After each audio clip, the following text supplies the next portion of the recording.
Makasipag akot karon si ate. Grabe namugha og kahoy. Nara yang kahoy oh. May laing kuha namin. Unya ate, wala Pero, yung trabaho. ako mga anak, nagtrabaho po, pero namin niyo ang pod. Tapos sa kuha po.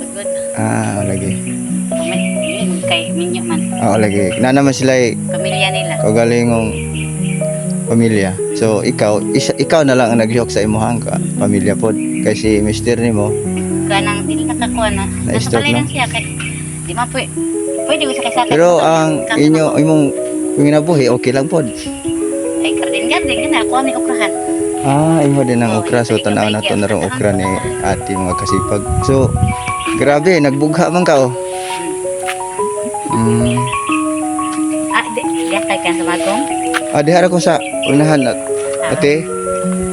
Ako ani kay Oh. So adlaw-adlaw nimo lagi buhate o kada semana. agta. Kay One mahurot week. ako na usay dili mo to semana pero mga hoy ko dala ng mahuga. Kay kung hindi ko magsinag ulan dili pod ko pangahoy. Gani nara ka. Kay Alas 12:30. grabe po di mong kuan natin no. Effort. Grabe si ate mga kasipag. Siguro lihaw ka.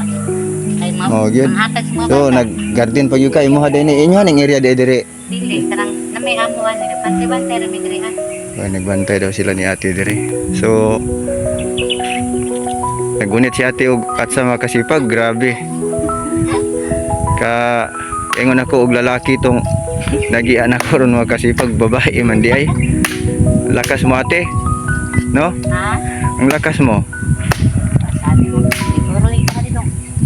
Mao gyud kay Kadi di matog sa ligan isa kay magpayat ko kahoy mahal po kaya. mahal pod bitaw. Mayon pod nang mayon pod nung maglihok pod kay sabay exercise pod tapos tipid. Ha? Maka-exercise ka pa, makatipid pa gyud ka. Nya daghan man ang kahoy dira o nara o. O di ba ate? So ang garden ni ate na pod ang garden ni ate mga kasipag yung okra. Oh. Sus. Grabe. So itong garden ni ate, mao na iyang atog panginabuhian po daw sa iyaha kay wala na yung lana kasi ang mister niya wala na trabaho. Tama kasi pag tanaw na to ang kuan ni ate oh. Gitrabate ang pamugas ni mo te mahalinan ka og okra Okra. tapos mao na ang inyong gipait nimo bugas. So sige lang tinaw, ana ra man na ang dagan sa atong kinabuhi. Importante buhi. Importante buhi tapos buotan pa jud, kugihan pa jud nya himsog tapos mayo ang imuhang pagdala sa imuhang kaugalingon. Gi-guide nimo imong anak makita nila. So nahimo kang usa ka source for futures for community leaders pwede no. Hindi man today but someday maging role and models sa mga city o barangay o malay mo ate makuha na nato pohon. So te I hope na naagian man kita ka. So nako ihatag nimo gamay lang pod para mabili nimo bigas kung unsa dako na ning kuan sa imo. Kahoy tanigan. So kuan ko te kanang YouTuber, kanang vlogger ba. Pero dili ko sikat.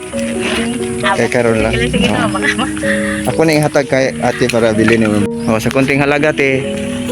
So, I hope na makatulong sa iyo, no? Katapang Si gyud sa ate. buhay palita may nagbugas. Bugas bisag pinagmay no. Oh. So Rogen Vlog TV paki-support hinaot na ang imong kakugi dili mausab. Mga kasipag si ate very kugihan kayo. So paki-like, paki-subscribe, paki-share and pindutin nyo na rin ang notification bell mga kasipag para updated ka sa video. Rogen Vlog TV, mabuhay po tayong lahat and God bless.